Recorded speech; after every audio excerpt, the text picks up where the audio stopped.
آج کی اس ویڈیو میں قصیدہ کے متعلق اپنی رائے کا اظہار پڑھیں گے۔ سوال ہے، قصیدہ کے متعلق اپنی رائے کا اظہار کیجیے۔ قصیدہ کی تعریف۔ قصیدہ اس نظم کو کہتے ہیں جس میں کسی کی تعریف کی جائے یا کسی کی حجو یعنی برائی بیان کی جائے۔ بعض محققین کا خیال ہے کہ قصیدہ لفظ قصد سے نکلا ہے اور اس کا سبب ہے کہ شاعر ارادہ کر کے کسی کی مدح یا حجو کرتا ہے اور بعد اس کے معنی مغز غلیظ کے بیان کیے ہیں۔ قصیدے کی اجزائے ترکیبی 5 ہیں۔ نمبر 1 نشیب، 2 گریز، مدح، مدعا، دعا۔ تشبیب، قصیدے کی تمہید کو تشبیب یا نصیب کہتے ہیں۔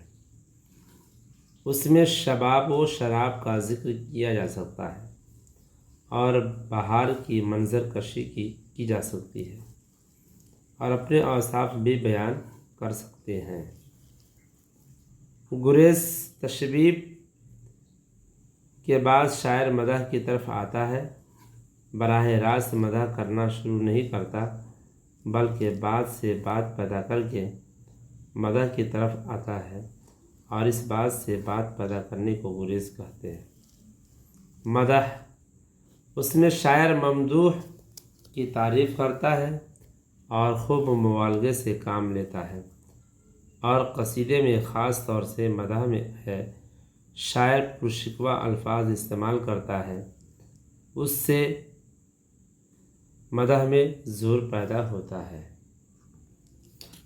مدعا، قصیدے کا چوتھا جز مدعا یا عرض مطلب ہے۔ اس میں شاعر یعنی مدح کے بعد اپنا مدعا بیان کرتا ہے، لیکن یہ بھی ضروری نہیں ہے کہ ہر قطعہ میں شاعر اپنا مدعا بیان کرے۔ دعا، یہ قصیدے کا آخری جز ہے۔ اس میں شاعر ممدوح کی درازی عمر اور بلندی اقبال کی دعا کر کے قصیدے کو ختم کر دیتا ہے۔